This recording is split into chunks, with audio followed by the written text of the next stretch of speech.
Good morning, everyone.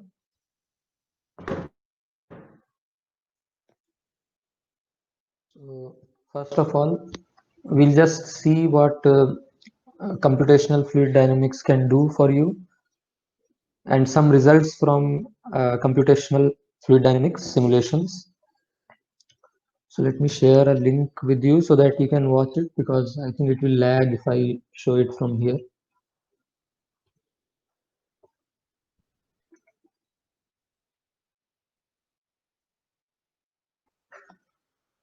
So please go to this link that I have shared on the chat window.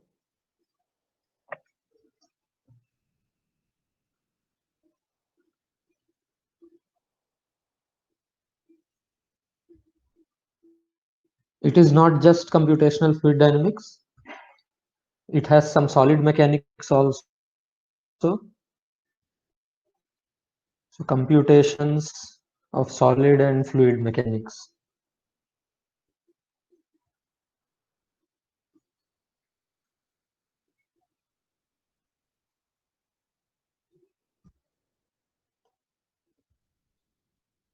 So you can watch it for say some 5-6 minutes, then we'll start.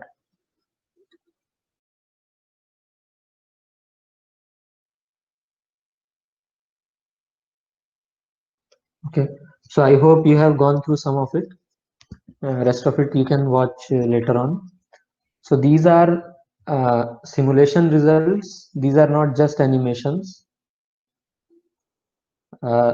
So recently there is a need of these physics-based simulations in games, movies, and so on. This video, the group which published this video, uh, they have generated a lot of these simulations for several movies as well as games and so on. Okay.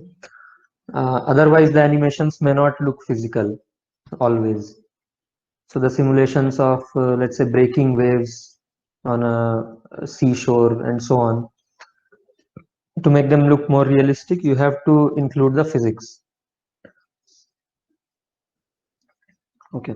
So that's what our aim is in this course, to simulate flows, to simulate actually anything for which we know the model. The mathematical model is known, and then we can simulate it on a computer. All right. So let me share my screen.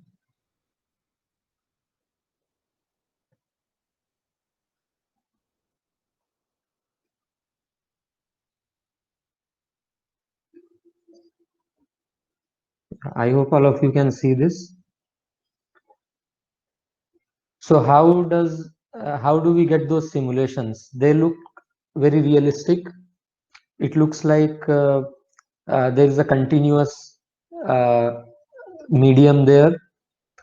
As we discussed in one of the classes, we need to discretize the space as well as time. Because a computer cannot store data at each and every point, there are infinite number of points in a fluid or solid domain. So we need to discretize the domain. We cannot simulate a continuous fluid on a computer. So I'm showing you an example of a flow. Here they are simulating a dipolar vortex. So it is something, you don't need to get into details of what is happening here. I'm just showing you how they discretize the domain.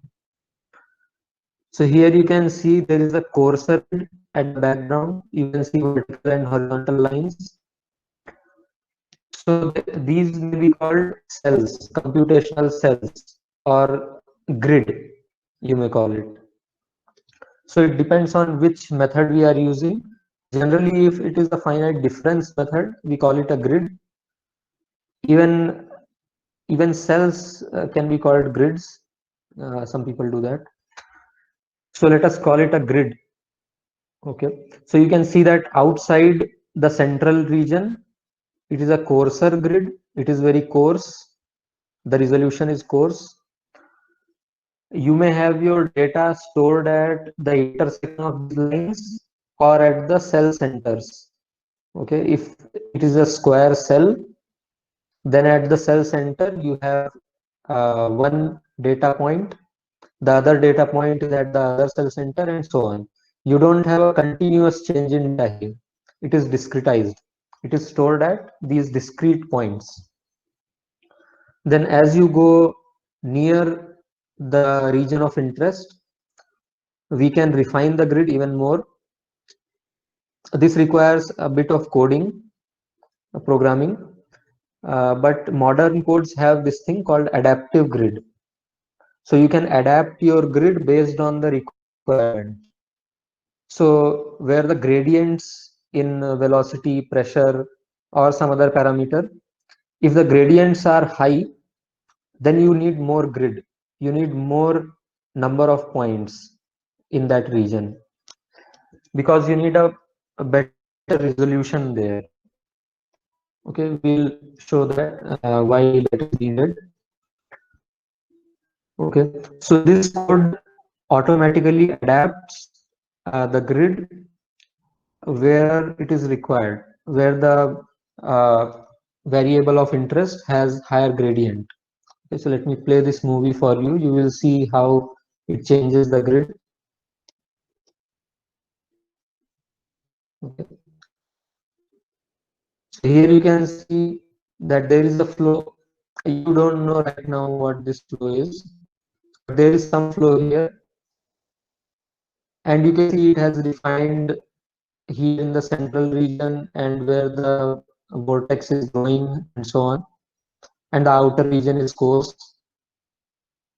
Okay, and this thing is moving to the left, so you can see that it is coarsening the grid outside. So more number of grid points means more memory that it is going to take, and because the equations that we have, these are different equations that we wrote, the Navier-Stokes equations, the fluid equations. So these equations are valid at each and every point in the domain.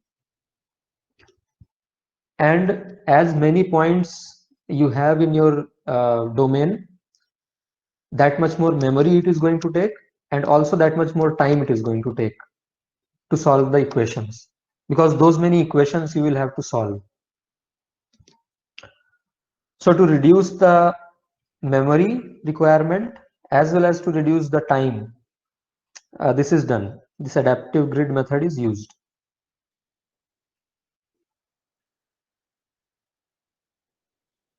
Okay.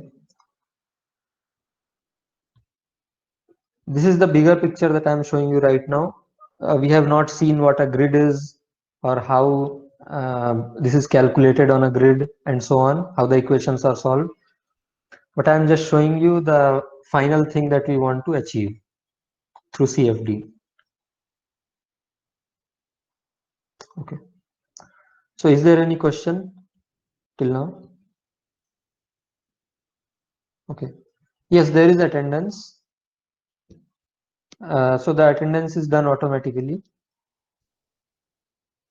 We don't need to take manual attendance here.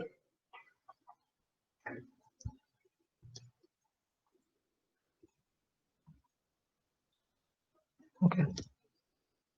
Any other question?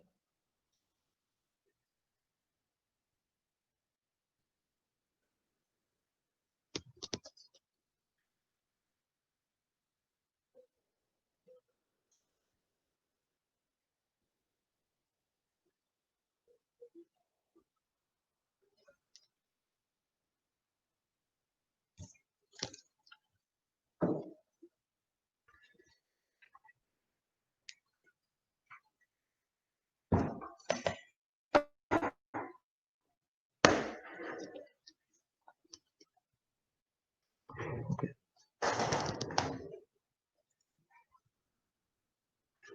So in the last few classes, in the last class, I asked you to read about these equations of fluid mechanics, the continuity and momentum equations. How many of you have gone through those videos? Actually, a single video on continuity equation.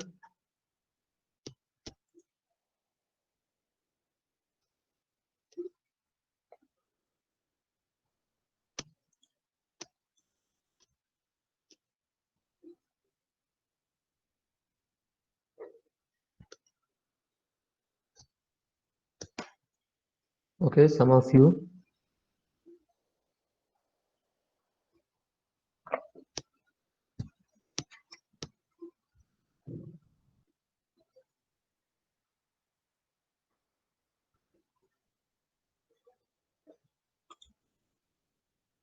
All right.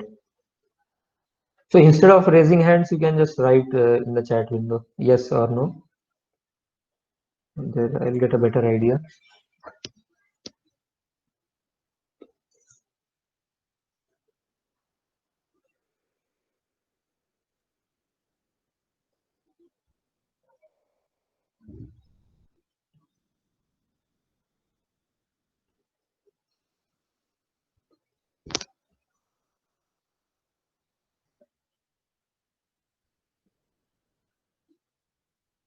Okay.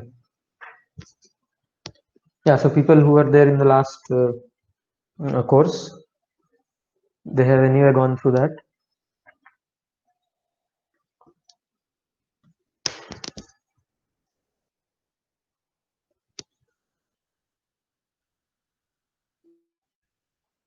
All right. So all of you, please go through that video. Today I'll not use concepts from that video, but please go through that video because in future we will use concepts from that. Continuity and momentum equations. And the derivation also you need to know for at least for continuity equation.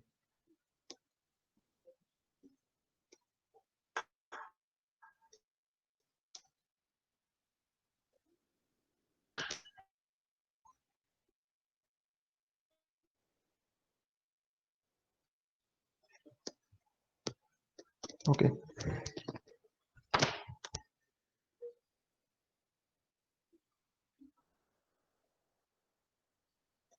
So what is this discretization that we were talking about in that video? So let us have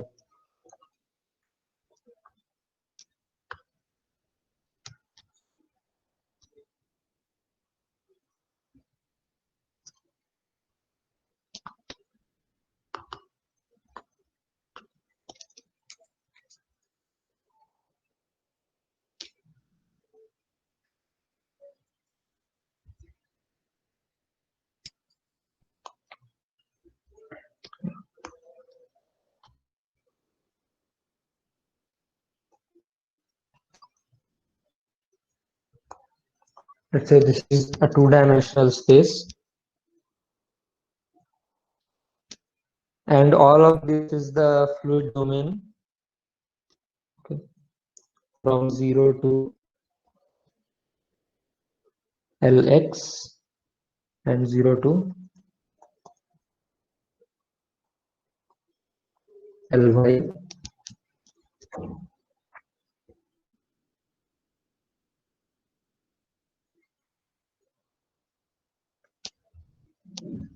Then a computer can store only a finite number of points. So let us say we have a grid like this. It may not be uniform. The distance between any 2 points here and here, it can be different.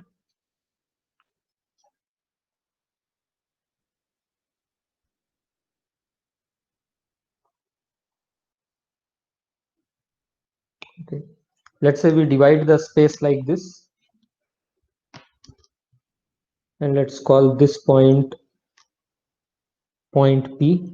Generally, the point that we are talking about right now, that point we'll call P in CFD in this course. And let's say we have to name these points so that we can talk about all the points here. So we'll give them some indices.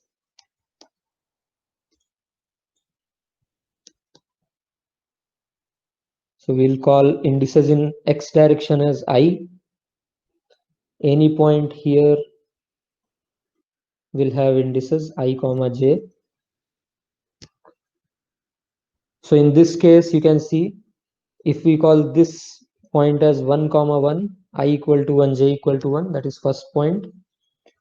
This is xy and this is ij. Ij is 1 comma 1 here. Then what will be this I comma j. This will be I equal to 2 and j equal to 1. This point will be I equal to 3, j equal to 1. So what are the indices of point P? Can you write?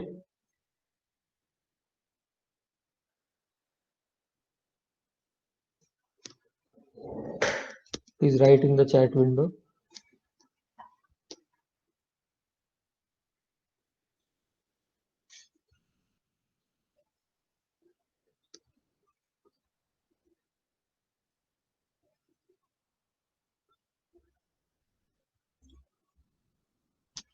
Yeah. Okay. So this is 4 comma 4. Fine. Now there is one more way of discretizing it. If this is the volume and still we make a grid like this, and then we have data stored at cell centers. Okay, so let's call this point P, that is the cell center, and we assume that the value at point P is for this entire volume. Okay, let's say the velocity at point let's say this point is E and this point is W, this point is N and this point is S. So this is for east, west, north and south relative to P.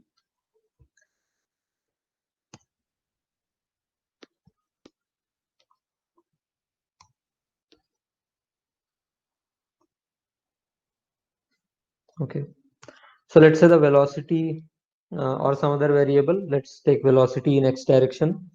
Let's say this is 1 at this point, 2 at this point, and again 1 at this point. Let's say the actual velocity profile looks something like this.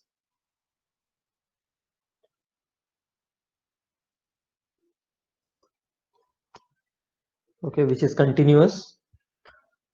Then here, after we discretize it, it will look like this. At this point it is 1, at this point it is 2, and at this point it is 1.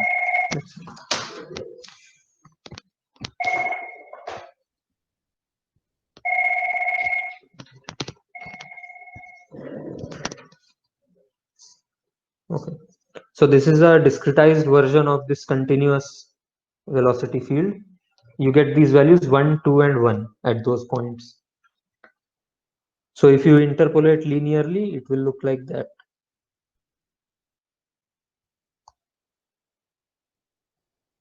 At west, P and east points.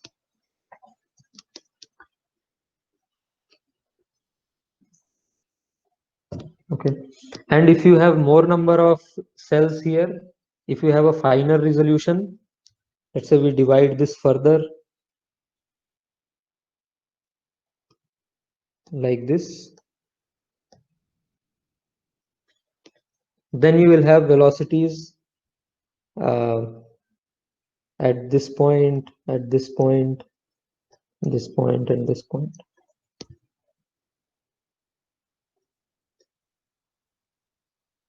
So it will be better approximated if you have a finer grid. Is this clear?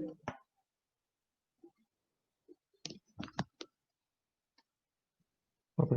So this is the concept of resolution in computational fluid dynamics. So you have coarser grid and finer grid. If you have finer grid, then you will be able to better approximate the actual situation. If you have a coarser grid, then the errors will be higher. Right.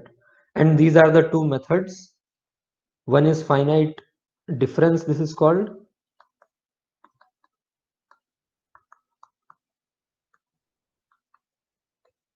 where the data values are stored at the intersections of these grid point of these horizontal and vertical lines, okay, at the vertices, and finite volume discretization, where the data values are stored at the cell centers. Why is it called finite volume? In 3 dimensions, if you see, it is a cuboid, and at the centroid of that cuboid, your data value is stored. So this is a finite volume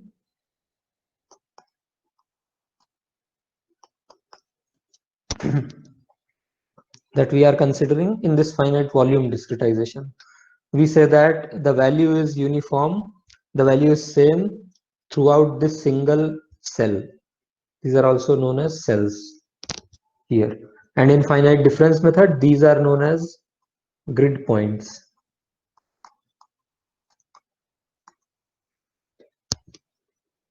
So in this course, mainly we'll be concerned with finite difference method, finite difference discretization.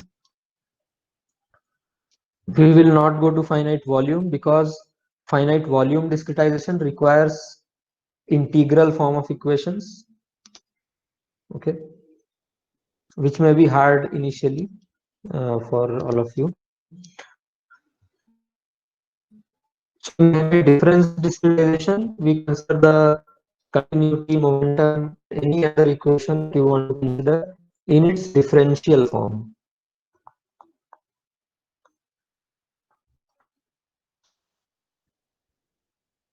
Differential form of equations such as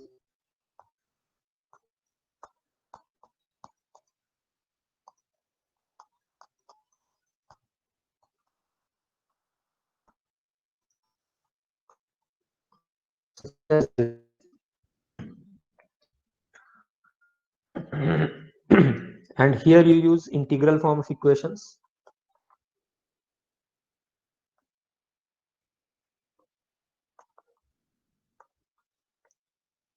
So basically you integrate both the sides.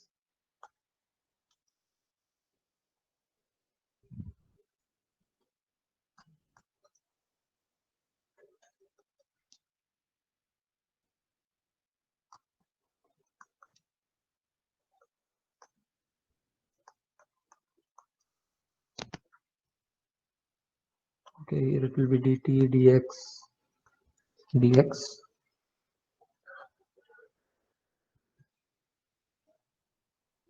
So that's why this integral form of equations can be used in finite volume. So for one finite cell, you have to integrate over this cell, okay, and over time step delta t, the discretization in time.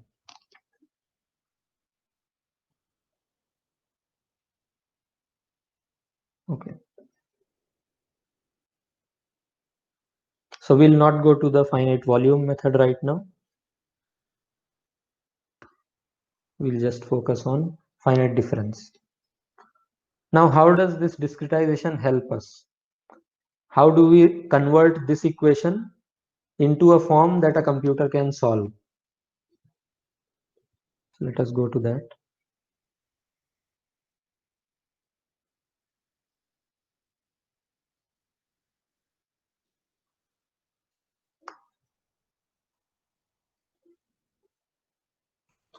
Now, in the last class, we discussed it a little bit. If you have x and y axes, and let's say this is a function y equal to some function of x, and let's say you have discretized the x-axis and also the y-axis, depending on that. So this is a one-dimensional problem because the solution depends on x only. So let us discretize x.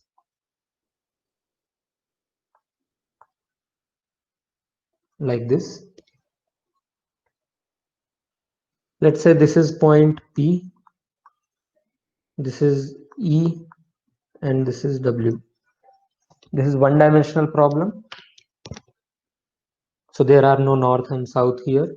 Y is just the result, like you have velocity or pressure in Navier-Stokes.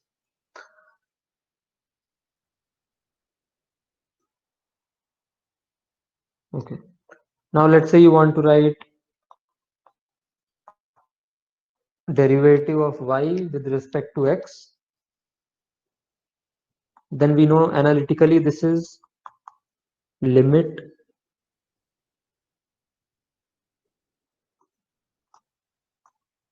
the point E tends to point W.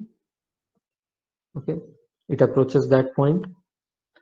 Y at point E minus y at point W divided by x at point E minus x at point W.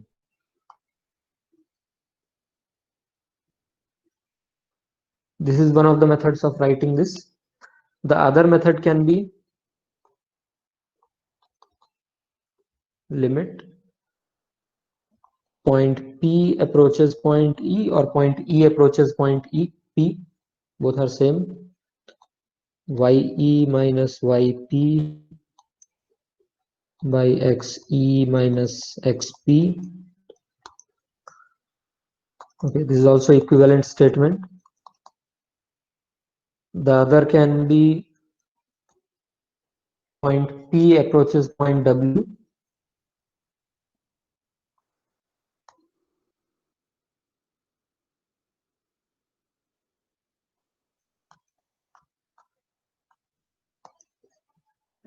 Okay.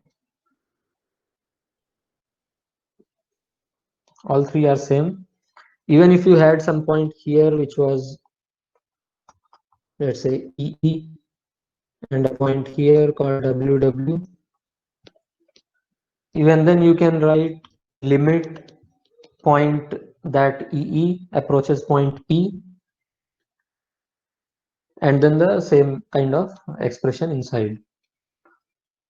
Yee minus yp divided by xee minus xp.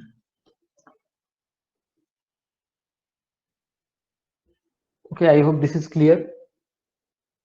If there is any question, you can ask. This is all mathematics till now. We have not written any expression, any discretized expression for this derivative. Now, in a computer, there will be some difference between xe, xp, xw, all of these points. They cannot be infinitely close to each other.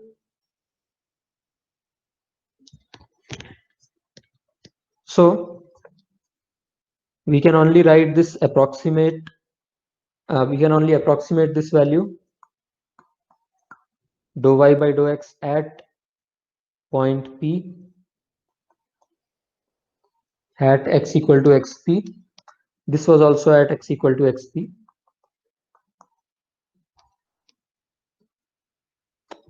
The expression that we wrote above. So this can be approximated to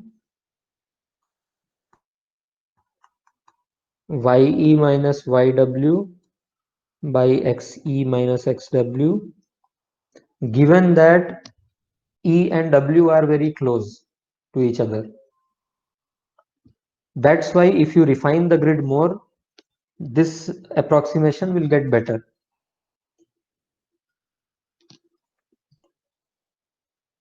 Plus there will be some error. Okay.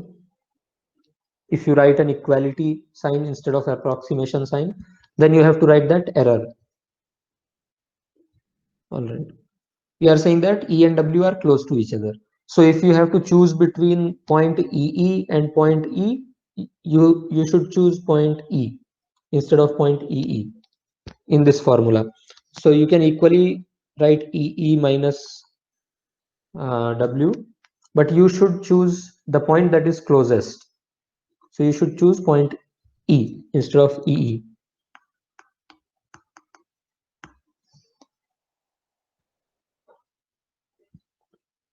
Okay, and there will be two other formulas as you can see above.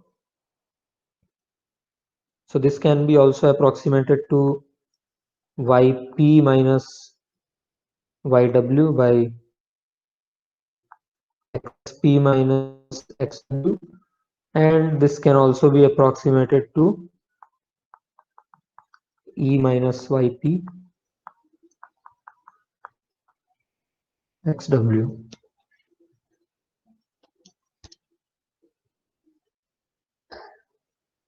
So which one should you choose? Is there a difference in error that will occur if you choose one over the other? So can you guess, so which one would you use out of these three? If you have to discretize an expression like this, the derivative of y with respect to x, which appears in one of the equations, let's say. So which one of these three will you use? Can you please write, can you guess? Which one has the lowest error?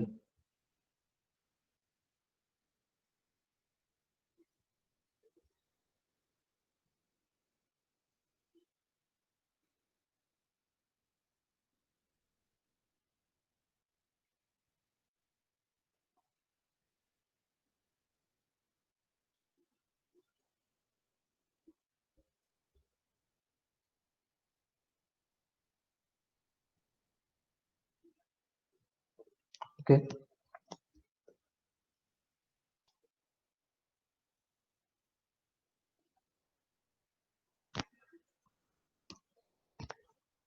Okay, let me write the names of these. There are names for these expressions. This is known as central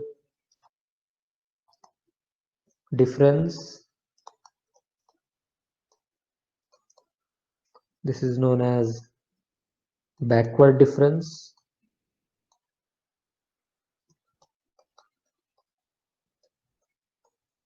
And this is known as forward difference.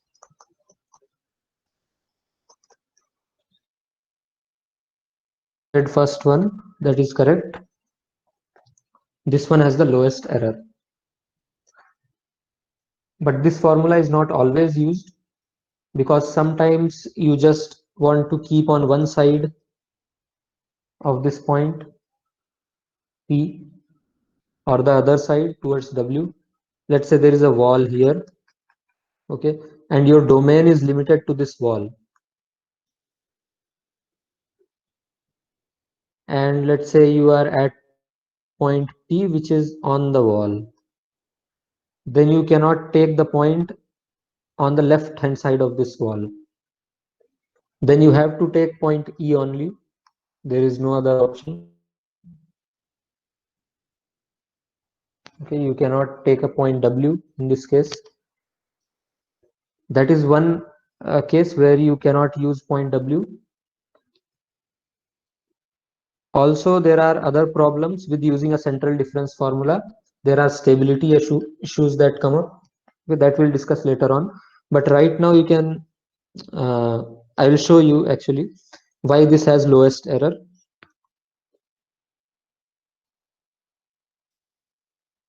Let us call this, let us say that the distance between points WP, PE, EEE, all of these points is delta x.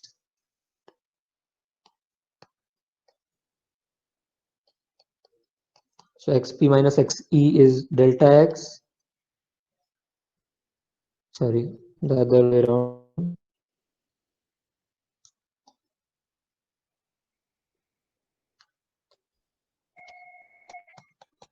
Xe minus xp is delta x.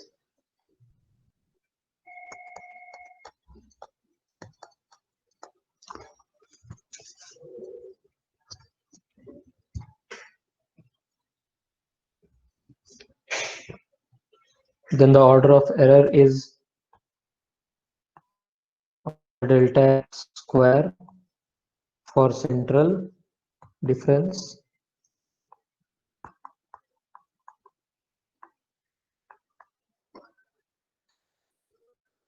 What this order of error means is that the error will be limited to delta x square, okay, of that order.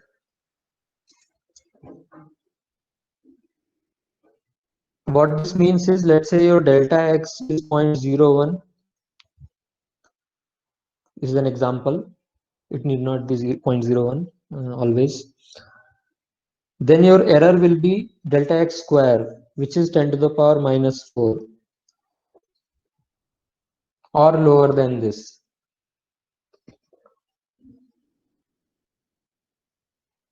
In case of forward and backward differences, order of error is order delta x.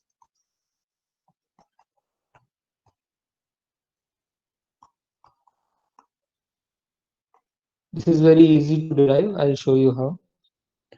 This means the error will be 0.01 or 10 to the power minus 2. So you can see that the difference between the errors is too high. So it is better to use central difference if you want to reduce your error. But there are other considerations which may not allow you to always use central difference.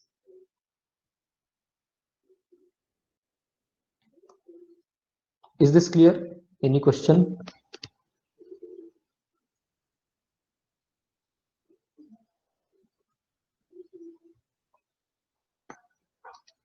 Okay, now let us see how this error difference comes up, how to derive this.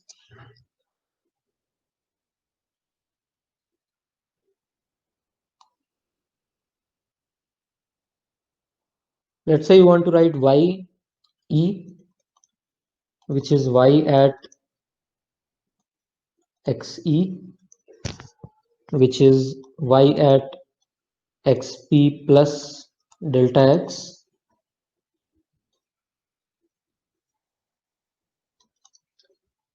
This is y at xp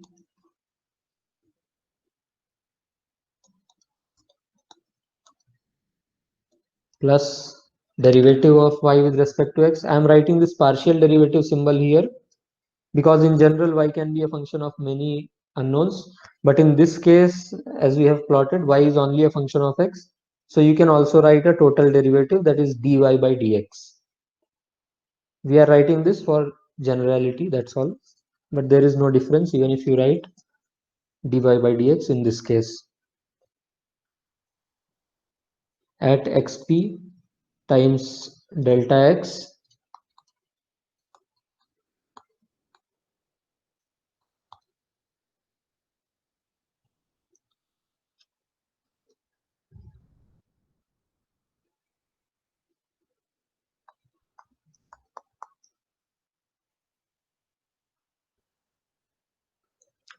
So what is the name of this series? Can you write on the chat window? How many of you know this? Or if you don't know, I can explain. You can just write in the chat window.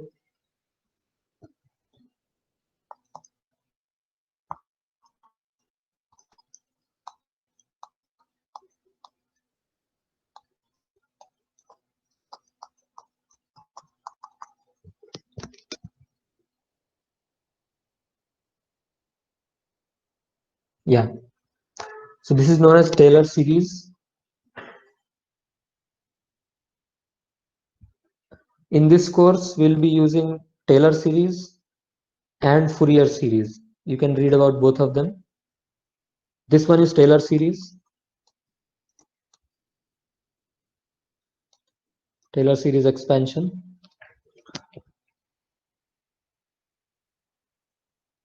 This says that if you know these derivatives, first derivative, second derivative, third derivative, and so on, up to nth derivative, and being close to infinity, going towards infinity, then you can, and if you know the value at a point p, if you know this y value at point xp,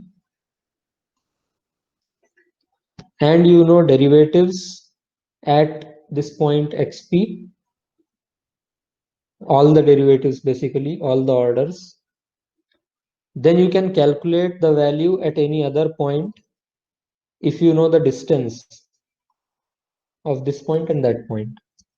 Okay, if you know this delta x, then you can calculate the value of y at that point. You don't need to know the y value there or any other value there, any other derivative or anything. You just need to know the delta x value. So we have written ye as a function of y at xp, derivative of y with respect to x at xp. All of these derivatives are at xp.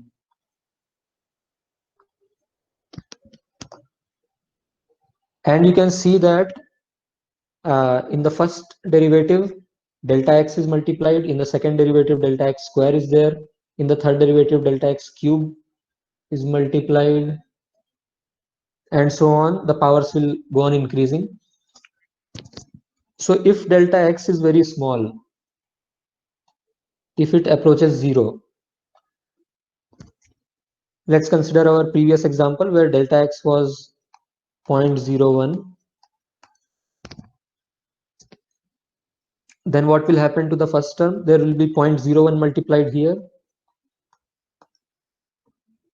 In the second term, you can see there will be 10 to the power minus 4 multiplied. In the third term, it will be 10 to the power minus 6, and so on. You can see that in every higher order, there will be a lower value of delta x that is multiplied. Lower value of that coefficient that has delta x is multiplied. So you can neglect all those terms, higher order terms they are called, and you can just retain the first term of the Taylor series expansion. So you can approximate this Taylor series. You can say that y, you can say y at xp plus delta x, or ye is yp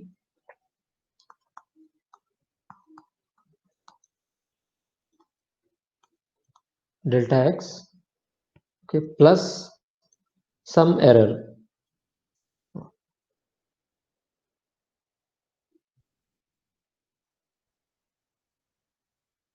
Plus some error, which is also known as truncation error. In short, TE.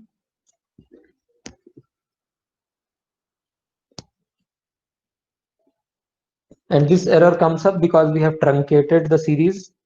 Let me write it. Truncation error.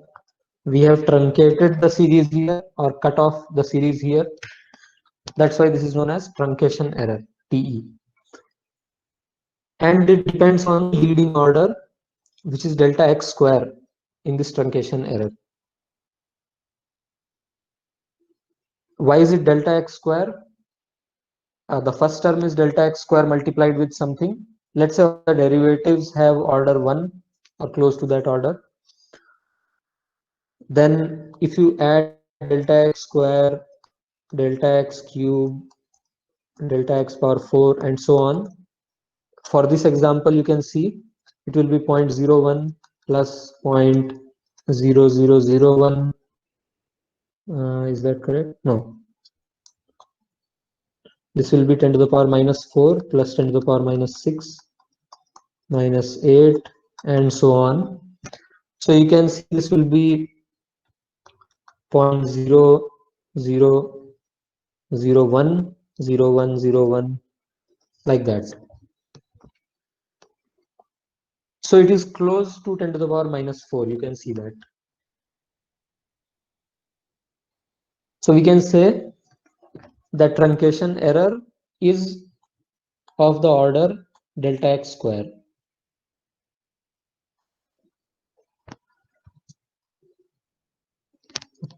This is delta x to the power 2, not delta of x square.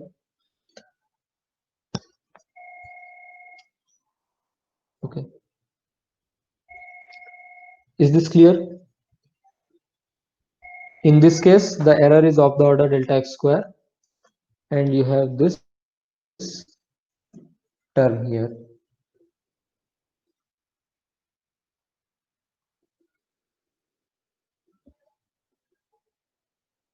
Okay. So right now, let us keep it because we'll need those terms to show the order of error. So we'll say ye is yp plus dou y by dou x at xp delta x dou 2y by x square xp delta x square by 2 plus higher order terms order delta x cube. Then let us take yp to the left hand side, ye minus yp, and let us divide throughout by delta x.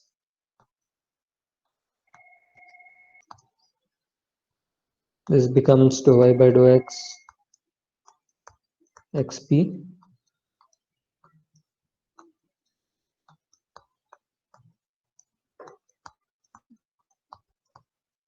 delta x by 2 and so on. We have divided by delta x. Now you can see the formula for dou y by dou x. This is what we want. This is the analytical expression dou y by dou x, the derivative at xp. So rearranging this thing, we can write dou y by dou x at xp is equal to ye minus yp by delta x plus, or it will be minus if you take all the terms that side,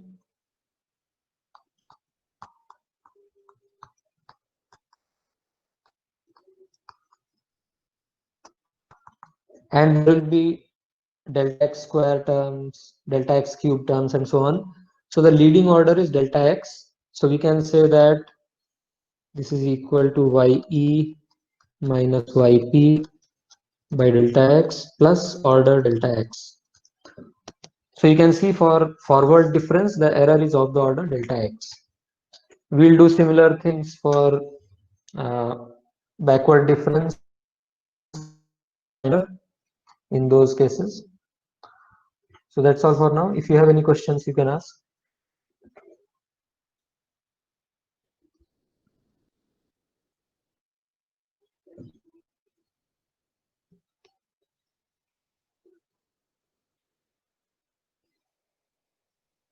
Okay, if not, then thank you.